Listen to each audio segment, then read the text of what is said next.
عزیز طلباء السلام علیکم ورحمۃ اللہ وبرکاتہ۔ میرا نام محمد طارق ہے، میں آپ کا مطالعہ پاکستان کا استاد ہوں۔ عزیز طلباء، آج ہم نے پڑھنا ہے ریاست کا استحکام اور آئین کی تیاری 1947 تا 1956۔ یہ آج ہمارا ٹاپک ہے بیٹا۔ اس میں دو چیزیں ہیں۔ پہلا جو ٹاپک ہے وہ ہے ریاست کا استحکام۔ 1947 کے اندر جب پاکستان قائم ہوا، پاکستان مارد وجود میں آیا، تو اس وقت سب سے پہلا کام تھا وہ تھا آئین کی تیاری، ریاست کا استحکام۔ پہلے یہ تھا ریاست کا استحکام، کسی نہ کسی طریقے سے ملک کو سٹیبل کیا جائے، اس کو محفوظ کیا جائے، یہاں کے عوام کو اور باہر سے آنے والے جو لوگ ہیں، یعنی وہاں سے ہجرت کر کے آنے والے جو مسلمان لوگ ہیں، ان کی آبادکاری کا مسئلہ تھا، ان کو آباد کیا جائے۔ اور پھر دیکھیں، فرسٹ جو تھا ہمارے ملک میں انتظامی معاملات، انتظامی مشکلات بہت زیادہ تھیں، جس کی بنا پر دیکھیں جب پاکستان قائم ہوا تو یہاں سے ہندو جو پاکستان کے اندر پہلے آباد تھے، یہاں پر آباد تھے، وہ ہجرت کر کے انڈیا چلے گئے، اور جاتے ہوئے سرکاری ملازمین جتنے بھی تھے وہ اپنا سارا سامان یہاں سے اٹھاتے ہوئے انڈیا کی طرف لے کے چلے گئے۔ زمینی ریکارڈ، اس کے علاوہ ٹائپ رائٹر وغیرہ جتنے بھی چیزیں تھیں، یہ ساری کی سارے وہ ہندو جو ہے اپنے ساتھ لے گئے۔ اب یہاں انتظامی معاملات چلانا پاکستان یعنی قائد اعظم اور اس کی ٹیم کے لیے بہت مشکلات کا سامنا کرنا پڑا۔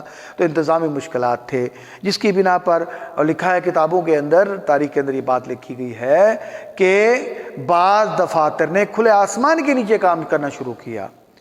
کھلے آسمان، یعنی دفاتر کی بھی کمی تھی، اور فرنیچر کی کمی تھی، ٹائپ رائٹروں کی کمی تھی، اور اس کے علاوہ دیگر چیزوں کی بہت زیادہ کمی تھی، جس کی بنا پر انہوں نے کھلے آسمان سے تلے کام کرنا شروع کیا۔ تو یہ انتظامی معاملات پاکستان کے اندر پیش آئے۔ تو سب سے پہلے قائد اعظم رحمۃ اللہ علیہ کی کوشش یہ تھی کہ کسی نہ کسی طریقے سے اس ریاست کو مستحکم کیا جائے۔ پھر دوسری بات، ایک تو یہ انتظامی معاملات کی کمی تھی، انتظامی مشکلات تھیں۔ سیکنڈ، پھر دیکھیں عزیز طلباء، انڈیا نے آج تک پاکستان کے وجود کو تسلیم نہیں کیا۔ ہندوؤں نے پاکستان کے وجود کو تسلیم نہیں کیا، جس کی بنا پر انہوں نے ہمیشہ یہ پاکستان اور مسلمانوں کے خلاف برسر پیکار رہے ہیں، اور آئے روز یہ بارڈر کے اوپر، سرحدوں کے اوپر اپنا گولہ بارود کرتے رہتے ہیں، مسلمان جو آبادیاں ہیں بارڈر کے قریب ان کو نقصان پہنچاتے رہتے ہیں۔ تو سب سے پہلے 1948 کے اندر یہ انڈیا اپنی فوجیں پاکستان پر قبضہ کرنے کے لیے پاکستانی بارڈرز پر لے آیا، جس کی بنا پر ملک میں کشیدگی پیدا ہو گئی، اور کشیدگی کی بنا پر یعنی آئین ساز اسمبلی بننی تھی، آئین سازی ہونی تھی، اس کے بارے میں یعنی آئین بنانے کے جو کام تھا وہ کیا ہو گیا، رک گیا۔ اب صرف اور صرف کیا تھا، مسلمانوں کو اپنے پاکستان کی بقا تھی۔ تو انتظامی سرحدوں، پہلے نمبر پر انتظامی معاملات میں پہلے عرض کر چکا ہوں کہ ہندو یہاں سے ہجرت کر کے گئے تو اپنا سارا سامان اور تمام ریکارڈ یا تو جلا دیا یا وہ ساتھ اپنے لے گئے۔ تو ہمارے ملک میں انتظامی معاملات کو چلانے کے لیے چیزوں کی کمی تھی، اور اسی لیے بعض دفاتر نے کھلے آسمان کے نیچے کام کرنا شروع کیا۔ اور پھر دوسرے نمبر پر سرحدوں پر کشیدگی۔ پہلے نمبر پر جب ملک پاکستان قائم ہوا تو گورنمنٹ آف انڈیا ایکٹ 1935 کو پاکستان کے اندر 5 ترامیم کے ساتھ نافذ کر دیا گیا۔ پھر آ جاتا ہے قائد اعظم کی وفات۔ ابھی آئین ساز اسمبلی نے کام کرنا شروع کیا تھا تو قائد اعظم رحمۃ اللہ علیہ کو ٹی بی کے مرض نے لپیٹ لیا، اور جس کی بنا پر آپ کی طبیعت بہت زیادہ خراب ہو گئی، اور 11 ستمبر 1948 کو قائد اعظم رحمۃ اللہ علیہ جو ہے نا انتقال کر گئے، ان کی وفات ہو گئی۔ اور یوں پاکستان کی جو آئین ساز اسمبلی تھی اس میں پھر مزید سستی شروع ہو گئی۔ اور اس کے بعد پھر دوسرے نمبر پر آ جاتا ہے لیاقت علی خان کی شہادت۔ تو پاکستان قائد اعظم رحمۃ اللہ علیہ کے دست راست اور دوست لیاقت علی خان نے قائد اعظم کی وفات کے بعد پاکستانی قوم کو دوبارہ متحد کیا، اور متحد کرنے کے بعد متحد کرنے کی کوشش کی اور کوشش میں کامیاب ہوئے اور پاکستانی قوم کو متحد کر لیا۔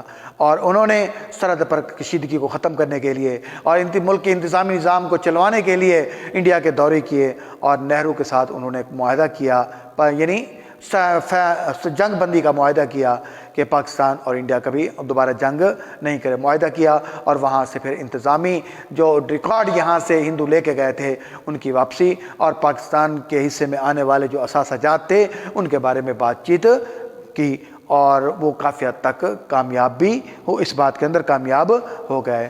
پھر یہ بات ہندو اور خاص طور پر قادیانیوں کو یہ بات اچھی نہ لگی، جس کی بنا پر انہوں نے کیا ہے خان لیاقت علی خان کو کیا کر دیا، شہید کروا دیا۔ پھر اپنا خان لیاقت علی خان کی شہادت کے بعد پھر ملک بے چینی اور ابتری کا شکار ہو گیا، اور آئین سازی کے اندر جو کام چل رہا تھا، آئین ساز اسمبلی کام کر رہی تھی، وہ پھر دوبارہ اس میں آئین سازی کا کام رک گیا، جس کی بنا پر یہ پاکستان کو دو بڑے صدمات سے شروع ہی میں پاکستان کو دو صدمات اٹھانے پڑے، ایک قائد اعظم کی وفات، اور پھر پاکستان کے پہلے وزیر اعظم خان لیاقت علی خان کو بھی شہید کر دیا گیا، جس کی بنا پر پاکستان کو یہ دونوں صدمے اٹھانے پڑے۔ اور اس ٹائم یہ مشکل کا وقت تھا، اور اس مشکل وقت میں پھر اس ملک کو اگر کسی نے سنبھالا دیا تو خان لیاقت علی خان نے۔ اب اس کے بعد پھر ان کے بعد جو آنے والے قیادت تھی وہ ان کے اندر نااہلی تھی، وہ نااہل تھے، وہ ملک کے آئین کے ملک کے استحکام یا ملک کے آئین کے بارے میں یا ملکی مفادات کے بارے میں کم سوچتے تھے، اپنی ذاتی غرض اور ذاتی اغراض کی مقاصد کے بارے میں زیادہ سوچتے تھے۔ اور پھر اس کے بعد یہ پاکستانی سیاست جو ہے وہ ماروسی چلی گئی، تو نااہل قیادت نے پاکستان کا جو ہے نا سیاسی طور پر بھی اور انتظامی طور پر بھی بہت زیادہ نقصان کیا۔ پھر اس کے بعد آ جاتا ہے پہلے آئین ساز اسمبلی کی برطرفی۔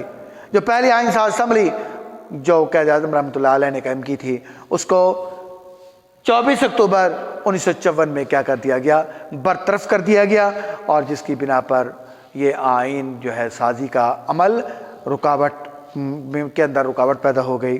پھر اس کے بعد جو ہے پہلے آئین کا نفاذ 23 مارچ 1956 کی صورت میں کیا کر دیا گیا، نافذ کر دیا گیا۔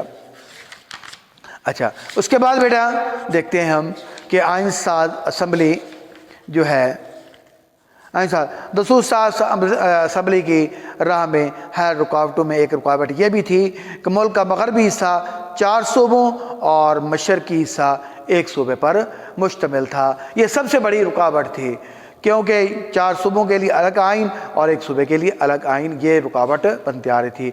اور اس رکاوٹ کو دور کرنے کے لیے مغربی پاکستان کے 4 صوبوں کو ملا کر ایک صوبہ بنا دیا گیا، یعنی ملک کو 2 یونٹ میں تقسیم کر دیا گیا۔ ایک یونٹ وہ بنگلہ دیش جو موجودہ بنگلہ دیش ہے اور مشرقی پاکستان، اور دوسرا مغربی پاکستان، اور پاکستان کے 2 گورنر تھے، ایک مشرقی پاکستان کا گورنر اور ایک مغربی گورنر، 2، اور اسے 1 یونٹ کا نام دیا گیا۔ اور 1 یونٹ کے قیام اور آئین ساز اسمبلی کے انتخابات کے بعد دستور ساز کا کام کافی حد تک آسان ہو گیا۔